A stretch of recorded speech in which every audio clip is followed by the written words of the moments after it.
Bonjour à tous, j'espère que vous allez bien. On est aujourd'hui mardi 17 janvier et j'ouvre un nouveau vlog. On va entrer tout de suite dans le vif du sujet et je vais vous faire un petit update de mes lectures en cours. Tout d'abord, la lecture commune que j'organise autour de la Villa aux Étoffes, ça c'est le petit découpage. On est à peu près à la moitié de la lecture, on a lu les 3 premières parties, on doit lire là dans les jours à venir la 4e. Et la Villa aux Étoffes, vraiment j'aime beaucoup. C'est vraiment le livre avec un rapport maître domestique qui va le plus ressembler pour moi à Downton Abbey et vraiment se rapprocher de cette ambiance que j'aime beaucoup. Je suis hyper contente de relire ce tome 1 parce que vraiment il y a plein de choses que j'avais oubliées et voilà, je vous ferai l'update complet quand je l'aurai terminé à la fin du mois. Cette semaine je vais créer le groupe de lecture commune pour le tome 2 que nous lirons sur le mois de février.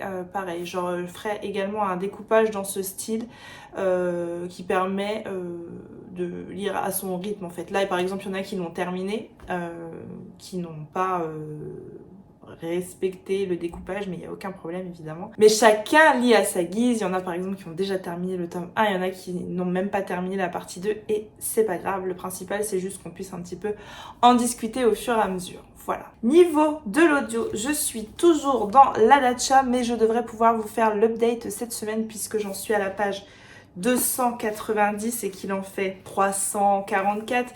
Il me reste environ 1 heure de lecture, donc celui-ci je vous en dis pas plus parce que je ferai très certainement l'update dans ce vlog. Et au niveau des lectures, j'ai attaqué ce matin Meurtre en coulisses. J'ai eu la chance d'être réveillée à 5h30 et donc d'avoir une petite heure de lecture ce matin.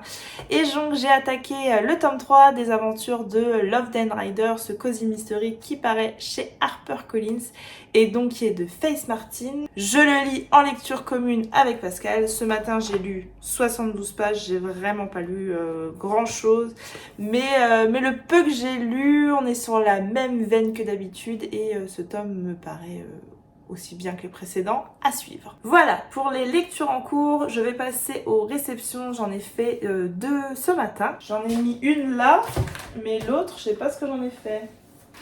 J'ai retrouvé. Alors, la première réception, ça me vient de chez Léa, du compte Léa Boucadic. De jolies marque-pages, je me suis fait spoiler puisque je l'ai vu passer hier chez je ne sais plus quel coupable. Évidemment, vous retrouverez tout ça dans ma barre d'infos concernant les marque-pages de Léa. Et donc, elle a fait 2 marque-pages Dark Academia. Voilà.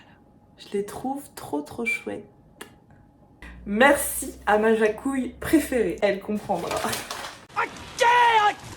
Ensuite, je ne sais pas ce que c'est. Ça m'a l'air d'être un gros livre. Je trouve la couverture magnifique. Et j'ai reçu le tome 3 des Rêves de nos mères de Karine Pitoki. Et celui-ci s'appelle donc Les heures incertaines. J'ai surkiffé Les Rêves de nos mères, le tome 1, vraiment beaucoup. Et en fait, je n'ai toujours pas lu le tome 2. Je ne sais pas pourquoi. Alors qu'il me fait très envie et tout le monde me dit que le tome 2 est vraiment un cran au-dessus, que voilà, le tome 1 c'est une petite introduction entre guillemets et que dans le tome 2 vraiment il se passe plein de choses, qu'il est incroyable. Donc je vais le lire très rapidement, le tome 2. Je sais plus si je me le suis mis en février ou en mars, mais je suis en train de me demander si je vais pas me le faire à l'audio, le tome 2. Bref, peu importe, je divague. Et j'enchaînerai ensuite avec celui-ci. Il est gros, hein. 460 pages. Pourquoi mon voisin il court? Je suis trop contente de l'avoir reçu. Je vais enlever ce bandeau qui ne fait pas justice à cette couverture. Absolument incroyable. Il me semble que le tome 2 se passe pendant la Seconde Guerre mondiale et que ce tome-là va être juste après. Pour le tome 1, on est sur un parfait mélange entre Downton Abbey avec toute une partie avec des domestiques, etc. Et en même temps, il y a un côté Peaky Blinders où on est un peu avec un espèce de Tommy Shelby un peu différent et vraiment, j'avais adoré ce mélange des deux. J'adore Downton Abbey, j'adore Peaky Blinders. Alors forcément, le tome 1 m'avait emporté.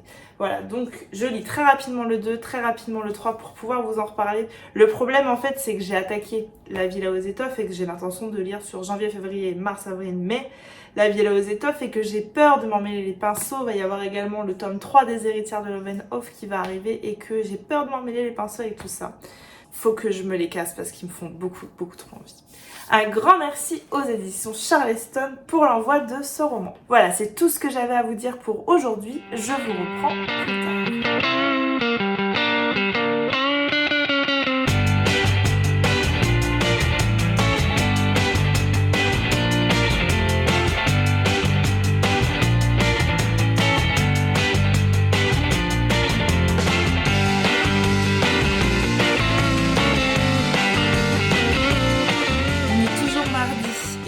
Je viens de me préparer un petit goûter que je me suis préparé avec ce livre de cuisine que j'ai reçu la semaine dernière ou la semaine d'avant, je sais plus, dont je vous ai parlé, un livre des éditions Solar qui s'appelle Mes goûters sans sucre raffiné, qui a été fait par Anissa, une des participantes du meilleur pâtissier. Et dimanche, avec mon petit Nono, on a, parce que Nono adore faire de la pâtisserie avec moi, Owen aussi, mais Nono, c'est une vocation, surtout de lécher la cuillère une fois qu'on a terminé la recette. Et j'ai demandé aux garçons ce qu'ils voulaient tester pour leur goûter à l'école. Et Nono voulait absolument ses cookies. Je vais essayer de trouver la recette. Et donc, on a fait des cookies sarrasin chocolat. Tout ça donne ça.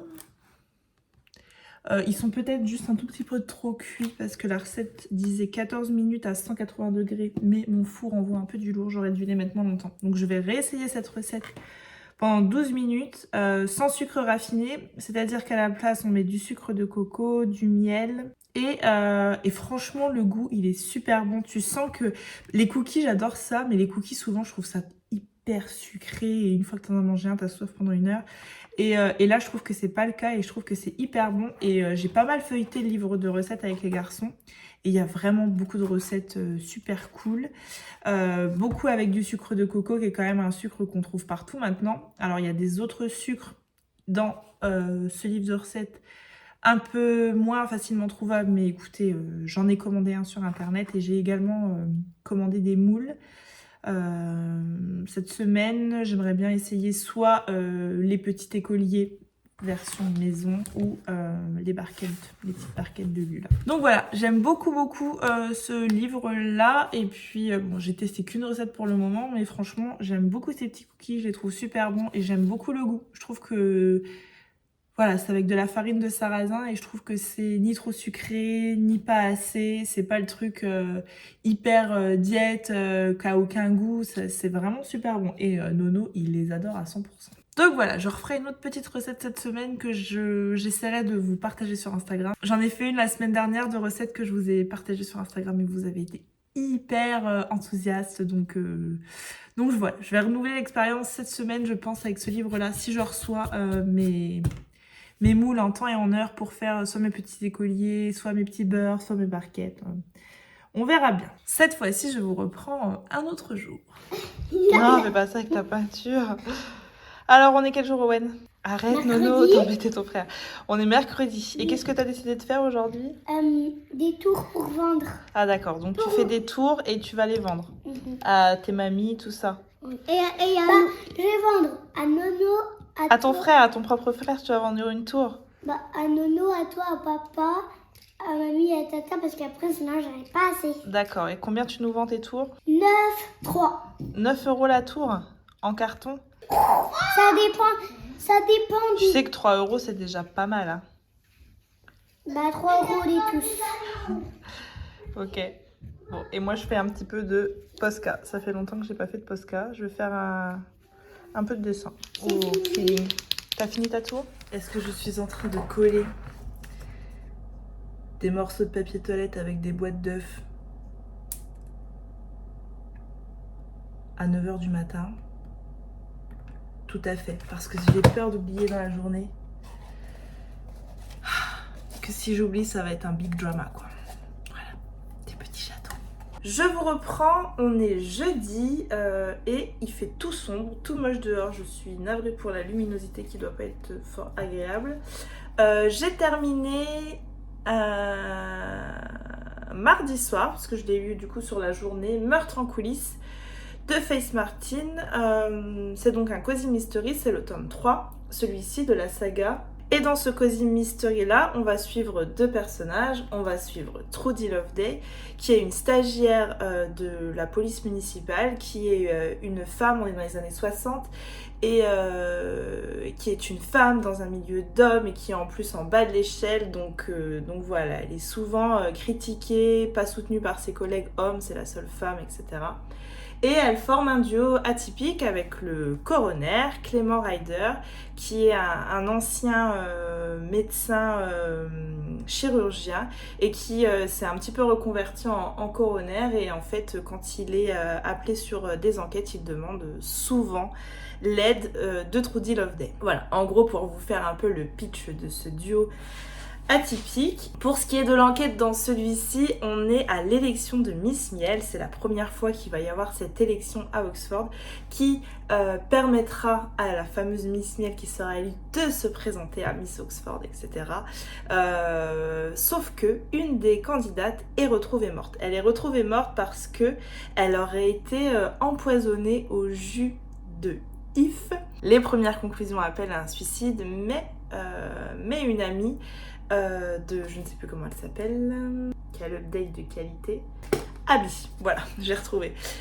Donc une amie d'Abby va aller voir Trudy, qu'elle connaît, elle lui dit écoute, moi je suis sûre qu'elle ne s'est pas suicidée, elle était pleine de vie, pleine d'ambition, elle voulait gagner cette compétition, je suis sûre qu'elle ne s'est pas suicidée, je suis sûre que c'est un meurtre.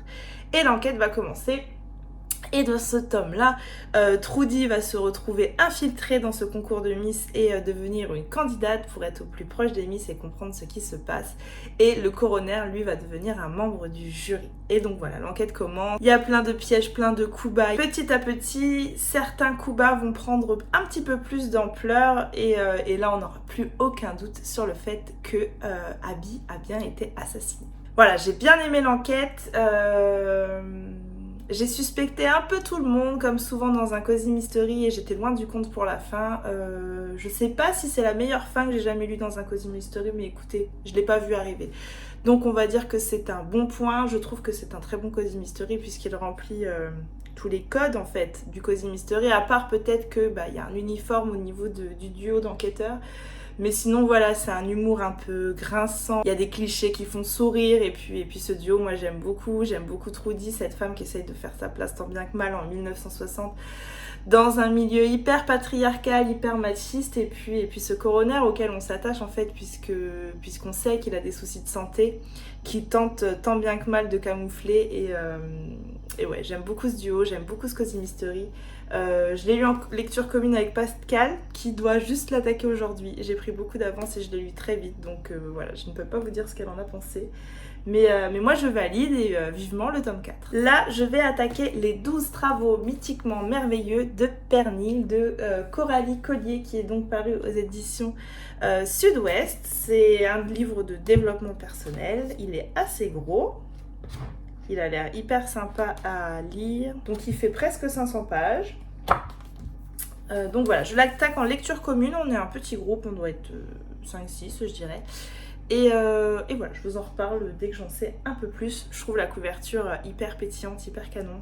Coralie Collier était comédienne, notamment dans la série Les Mystères de l'amour. Après avoir appris en 2008 qu'elle est atteinte d'une maladie inflammatoire, la spondylarthrite ankylosante, elle se reconvertit et devient sophrologue certifiée en maison de santé. En 2019, dans son livre Plus jamais seule, quoique aux éditions Sud-Ouest, Coralie raconte avec l'élégance de l'humour son combat. Les 12 travaux mythiquement merveilleux de Pernil est son premier roman. Voilà, donc j'attaque ça et je vous en reparle très vite. Hier, j'ai eu des petits cadeaux par ma meilleure amie, je vais vous montrer parce que je les trouve trop chouettes. Elle m'a offert un tote bag upgradé avec une lanière en espèce de cuir et puis il a une fermeture éclair. Il est trop chouette. Book Lover. Je le trouve trop chouette, ce petit tote bag. Et elle m'a offert un marque-page. J'en ai offert un comme ça à Magda dans le calendrier de l'Avent. Et j'avais eu très envie de m'en prendre un. Mais j'avais pas craqué et elle m'en a offert un avec la lune. Écoutez, Je trouve qu'il est parfait avec cet arbre de vie, avec la lune, avec cette panthère noire. Je l'adore. Je vais l'ouvrir. J'ai peur de l'abîmer. Comment faire? C'est hyper fin, c'est hyper fragile, je pense. J'aime trop. Il est trop beau.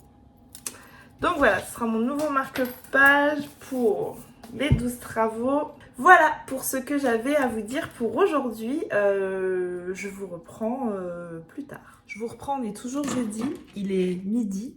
J'ai faim pour changer. Je vais tourner un réel pendant midi. Un réel bouffe, livre de cuisine. C'est un truc que j'ai décidé de lancer sur Instagram, mais je crois que je l'ai déjà dit en vlog.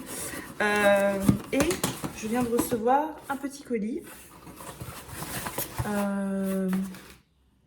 de bouffe. J'ai passé commande sur un site. En fait, il me faut pour le livre là, mes goûters sans sucre raffiné. Parfois, le sucre qui est demandé, c'est du délit sucré. Je ne connaissais pas du tout. Utilisé en cuisson, goût neutre. Et en fait, c'est du sucre de fruits, du sucre de raisin, de ce que j'ai compris. Idéal pour tous vos desserts, pâtisseries, boissons et plats sucrés salés. Une cuillère à dessert de sucre de fruits égale un sucre classique.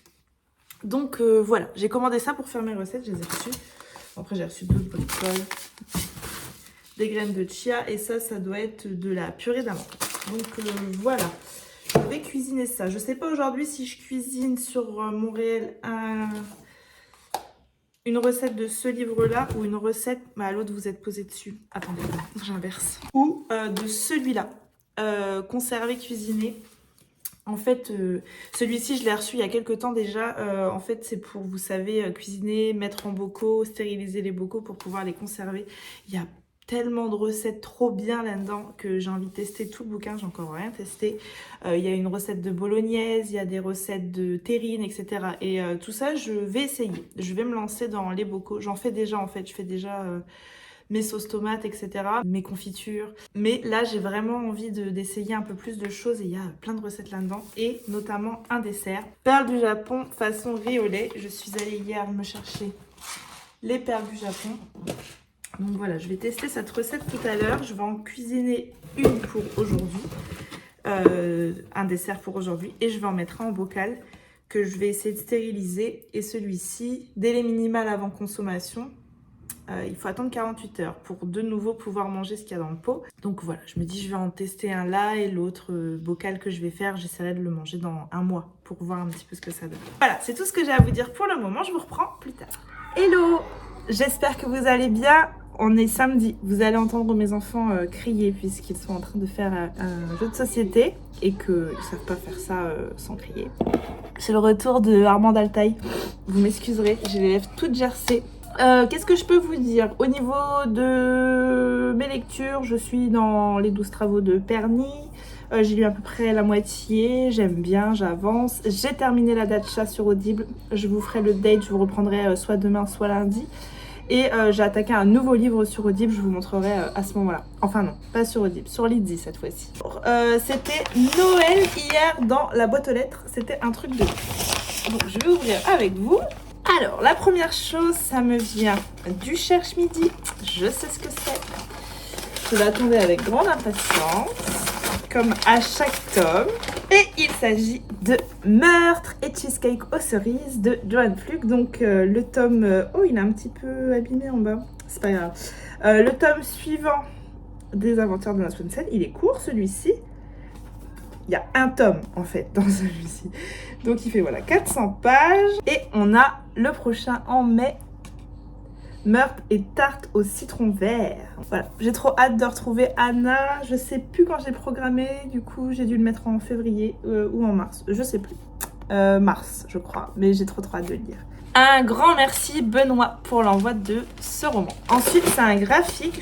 Je me souvenais plus si je l'avais demandé ou pas dans le catalogue. Je suis contente de l'avoir demandé parce que je l'ai vu passer déjà. Il me fait envie.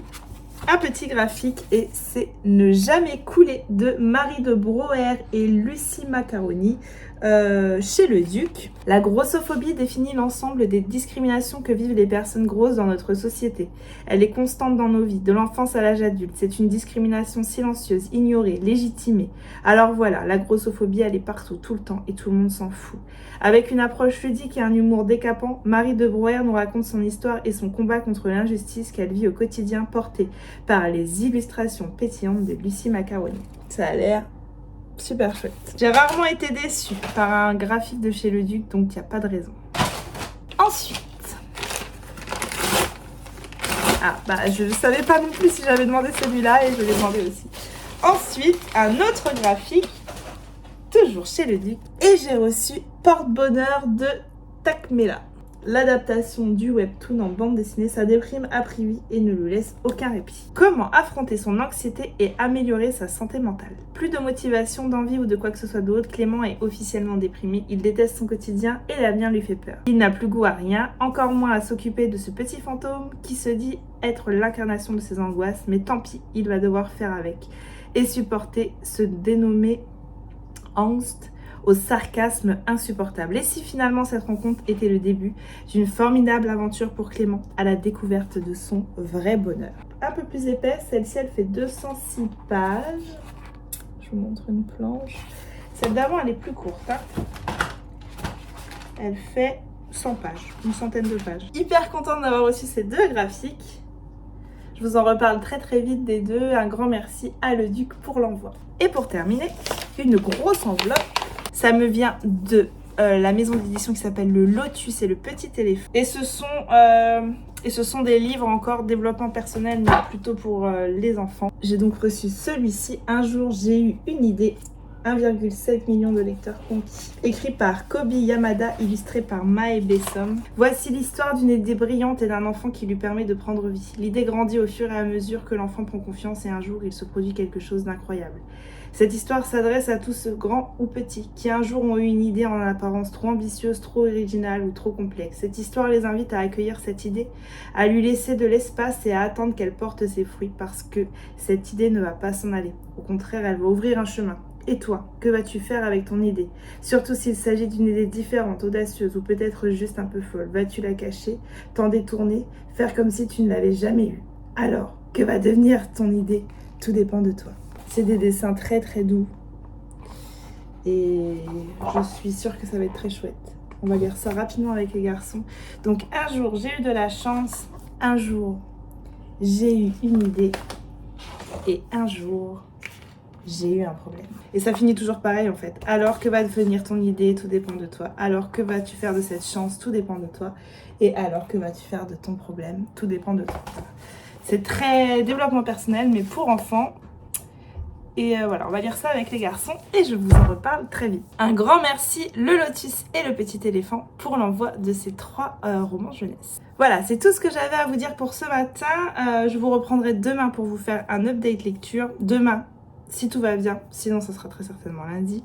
Et cet après-midi, je m'en vais à midi. Là, je vais partir bientôt. Je prends le train et je vais à Paris. J'ai beau temps chez moi, j'espère qu'il fait le même temps à Paris. Il fait froid, mais il fait beau. On va se promener avec ma belle-mère. On va se promener un petit peu dans Paris. Mais surtout, on va au théâtre voir Changer l'eau des fleurs, l'adaptation du roman de Valérie Perrin, un roman que j'avais énormément aimé. Je vous en avais parlé dans les vlogmas de ce roman et de cette pièce de théâtre que je pensais avoir loupé, mais finalement non. Et ma belle-mère m'a offert des places pour mon anniversaire. Donc voilà, on va se promener toutes les deux à Paris et on va aller voir cette pièce de théâtre que j'attends avec impatience. Du coup, je vais vous emmener avec moi dans ma petite virée parisienne. On y va, c'est parti!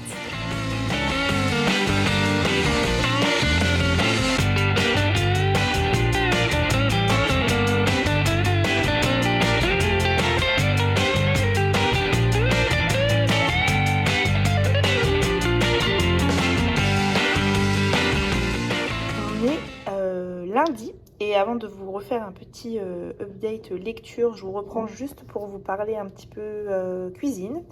Donc j'ai fait les petites boules Elsie la semaine dernière, je vous les ai montrées, il n'en reste plus que 2 et vraiment la recette est dingue. Je les trouve hyper bonnes. Parfois ça n'a pas trop de goût, les trucs un peu healthy, mais là vraiment c'est super bon. Donc la recette est sur mon Instagram. Et hier avec Nono, on a testé dans ce livre les petites barquettes comme ça. Hier elles étaient très bonnes, aujourd'hui la conservation par contre est pas ouf. Donc voilà, ça c'est à faire et à manger tout de suite maintenant. Mais pareil, hyper facile à réaliser vraiment et le goût est super bon. Une fois de plus, c'est trop cuit. Faut vraiment que je prenne conscience que mon four cuit bien plus que ce que prévoient les recettes. Donc voilà, j'ai déjà mis beaucoup moins de temps, mais j'en mettrai encore moins la prochaine fois. Mais écoutez, au niveau du goût, c'est super bon. Voilà pour le petit retour cuisine. Je vous reprends, on est lundi. Et je vous reprends avec un bouton aussi gros que la connerie de Donald Trump, donc faites comme si vous n'aviez rien vu. Je vais vous faire un petit retour très rapide sur ma sortie au théâtre de samedi. Je suis donc allée voir Changer l'eau des fleurs de Valérie Perrin qui est mis en scène, il me semble, par sa fille.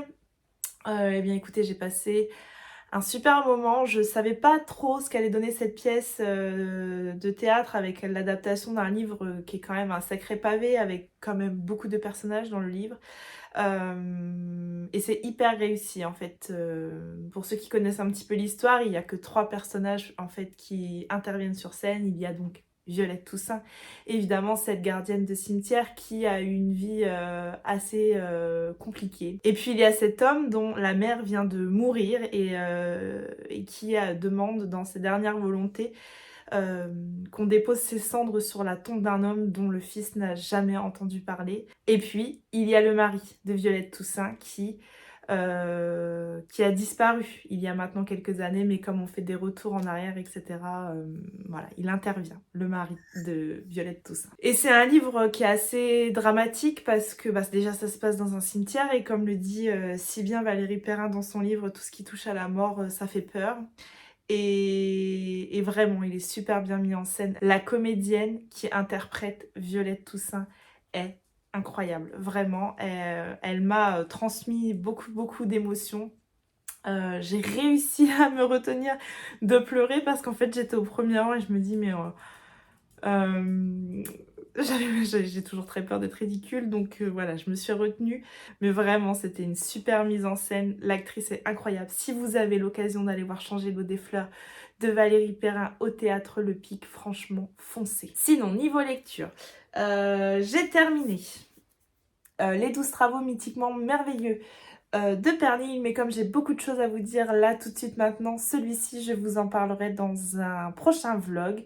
Je vais vous dire que j'ai aimé et que c'est un livre qui parle sophrologie, développement personnel, mais je vous en dirai plus dans le prochain vlog. Niveau lecture, je vous ai donc dit la dernière fois que je vous ai pris que j'avais terminé La Datcha d'Agnès Martin-Lugan. C'est un livre que j'ai donc écouté sur Audible et un livre pour lequel je trouve que le format lui va à merveille au niveau de l'audio pour plusieurs raisons. Parfois l'histoire est compliquée je trouve à l'audio alors que là l'histoire est assez limpide et demande pas une extrême concentration pour comprendre qui est qui, il n'y a pas trop de personnages etc.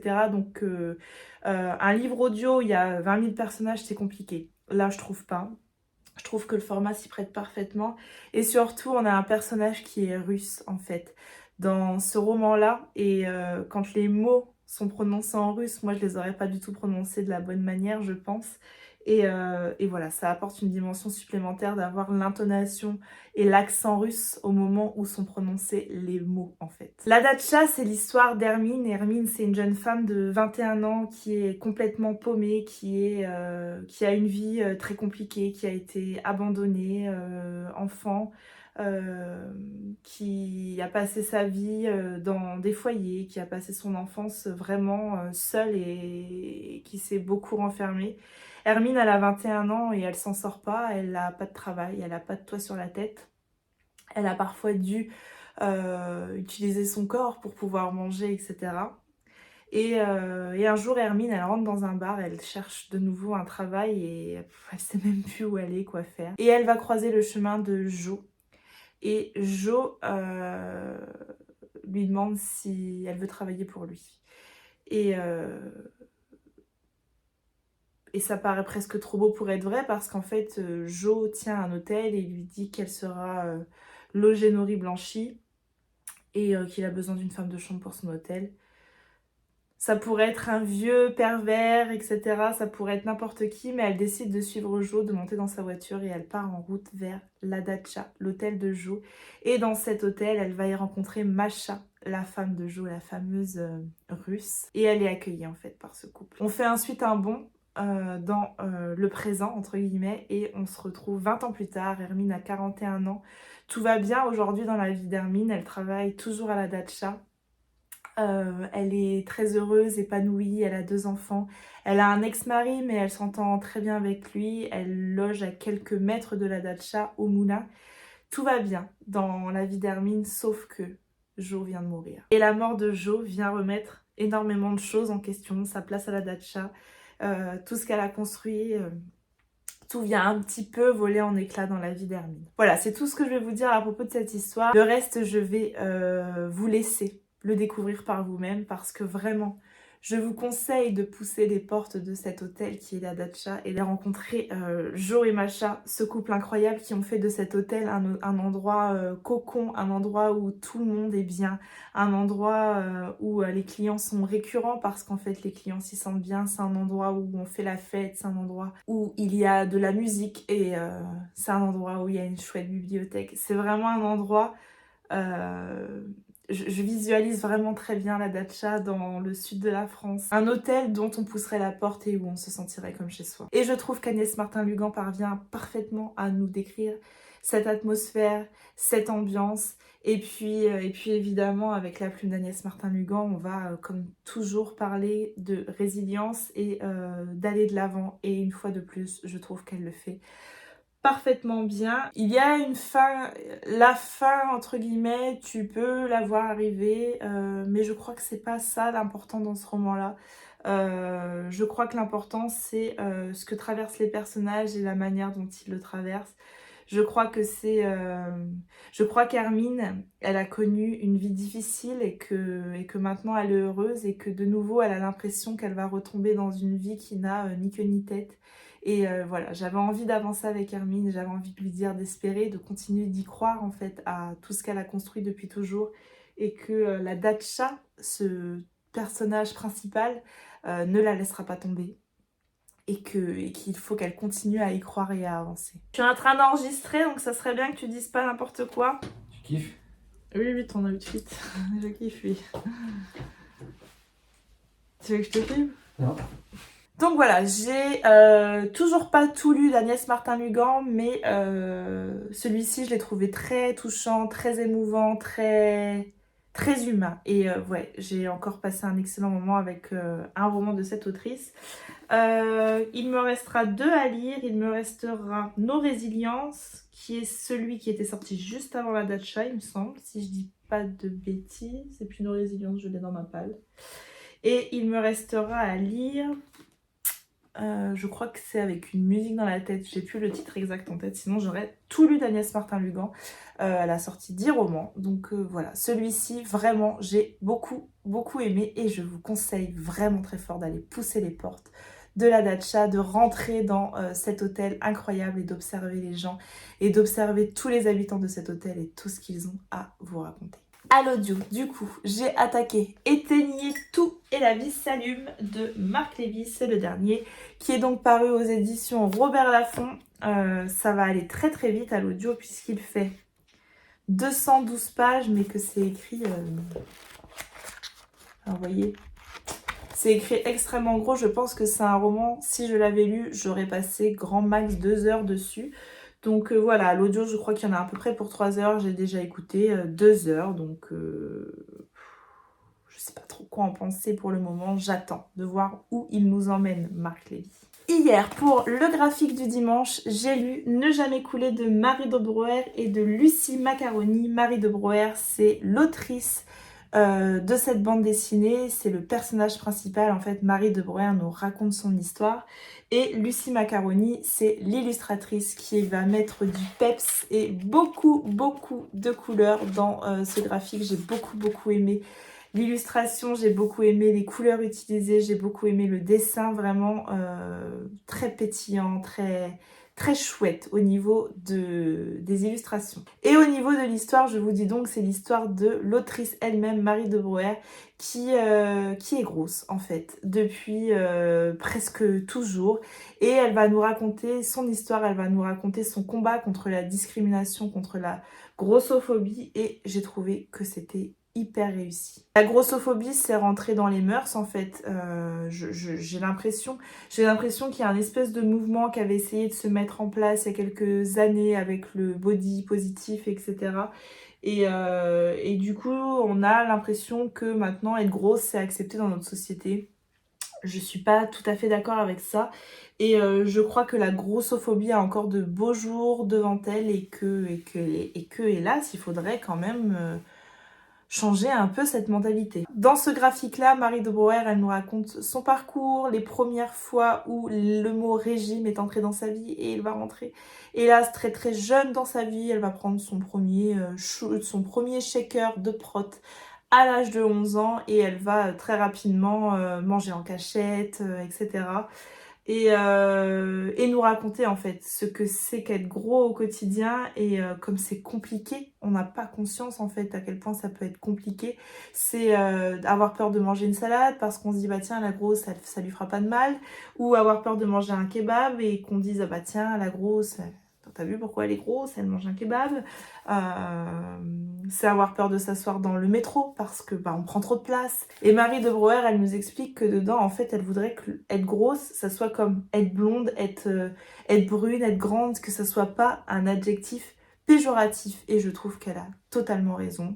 Et ouais, vraiment, j'ai passé un super moment. Il est très court, ce graphique-là. Il fait une centaine de pages, mais c'est une centaine de pages avec un super beau message dedans, avec beaucoup de positivité je trouve, et beaucoup d'espoir, et surtout beaucoup de couleurs, beaucoup de paillettes. C'est hyper pétillant, j'ai beaucoup aimé. Ce week-end, j'ai également lu un autre livre dans le cadre des Gardiennes Le Duquesneau 2023, et j'ai lu un livre qui s'intitule Les quatre sagesses indiennes de Caroline Frizou. Et Les quatre sagesses indiennes, c'est un livre dont j'avais déjà entendu parler parce qu'en fait il n'est pas nouveau, il va être réédité mais il n'est pas nouveau.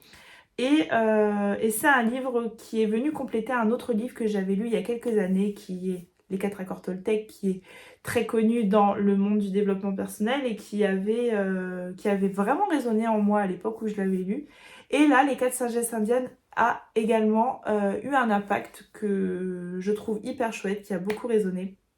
Il y a donc 4 sagesses indiennes qu'il faudrait se répéter tous les jours et en faire des mantras, je trouve, parce qu'elles sont toutes très vraies et c'est plus facile à dire qu'à faire, mais je trouve que si on les appliquait toutes au quotidien, ça serait quand même beaucoup plus simple la vie. La première sagesse, c'est quiconque vous rencontrez est la bonne personne. Alors celle-ci, c'est la sagesse qui m'a le moins parlé. Ensuite, on va voir la sagesse numéro 2, qui est ce qui arrive et l'unique chose qui pouvait arriver. Moi, dans la vie, je suis l'adepte du et si. J'ai toujours très peur de faire quelque chose et de me dire mais si je fais ça, est-ce que ça va pas engendrer ça, etc. Il y a eu beaucoup de résonance pour moi avec cette sagesse-là. La sagesse numéro 3, chaque moment est le bon moment. Et pareil, j'ai trouvé que c'était vrai en fait. On attend toujours que ça aille mieux pour faire ci, que ça aille bien pour faire ça. Et parfois aussi on se dit mince, s'il ne m'était pas arrivé ça, j'aurais pu faire ceci. Et en fait peut-être que l'univers, etc.,